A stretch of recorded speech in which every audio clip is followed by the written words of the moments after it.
ಇದ್ದೇನೆ. ನನ್ನ ಹೆಸರು ಮನಸ್ವಿ. ನಾನು ಇಲ್ಲಿ ಒಂದು ಮೊಲದ ಕಥೆಯನ್ನು ಹೇಳುತ್ತಾ ಇದ್ದೇನೆ. ಒಂದಾನೊಂದು ಕಾಲದಲ್ಲಿ ಒಂದು ದೊಡ್ಡ ಕಾಡಿನಲ್ಲಿ ತುಂಬಾ ಪ್ರಾಣಿಗಳು ಇದ್ದವು. ಒಂದು ದಿನ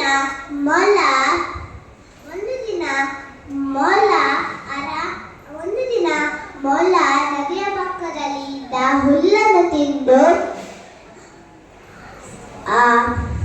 ಹಲಸಿನ ಹಣ್ಣ ಮರದ ಕೆಳಗೆ ಆರಾಮವಾಗಿ ಮಲಗಿತ್ತು.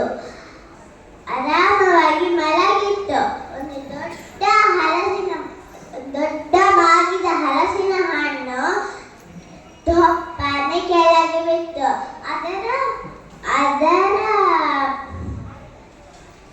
ಅದರ ಶಬ್ದಕ್ಕೆ ಮೊಲ ಎಚ್ಚೆತ್ತು ಭಯಗೊಂಡು ಆಕಾಶವೇ ಬಿತ್ತೆಂದು ಎಣಿಸಿ ಅಯ್ಯೋ ಆಕಾಶ ಬಿತ್ತೆಂದು ಓಡಿತು.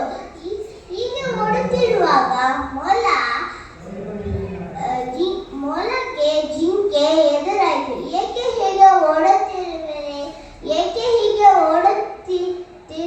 ಎಂದು ಜಿಂಕೆ ಕೇಳಿತು.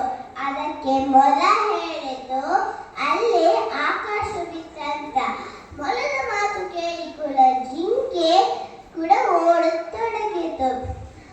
ಹೀಗೆ ಎಲ್ಲಾ ಪ್ರಾಣಿಗಳು ಮೊಲದ ಮಾತನ್ನು ಕೇಳಿ ಅವುಗಳು ಕಿರುಚೆಟ್ಟ ಓಡತೊಡಗಿತು.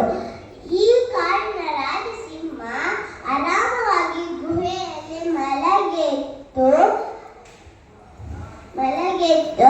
ಇವುಗಳ ಕಿರುಚಾಟಕ್ಕೆ ಸಿಂಹರಾಜ ಎದ್ದು ಬಂದನು.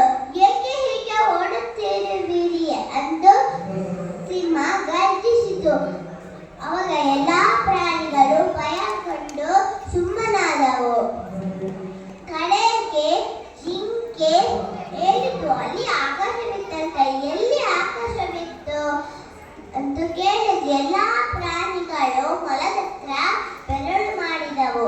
ಎಲ್ಲಿ ಆಕಾಶ ಬಿತ್ತಿತ್ತಂತ ಸಿಂಹ ಕೇಳಿತು ಮೊಲದ ಹತ್ರ. ಮೊಲ ಎಲ್ಲಾ ಪ್ರಾಣಿಗಳನ್ನು ಹಲಸಿನ ಹಣ್ಣ ಮರದ ತನಕ ಕರೆದುಕೊಂಡು ಹೋಯಿತು.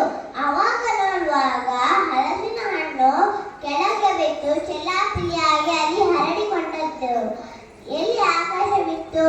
ಆಕಾಶವಿಲ್ಲ, ಮಣ್ಣಗಟ್ಟಿಯೂ ಇಲ್ಲ ಎಂದಿತ್ತು.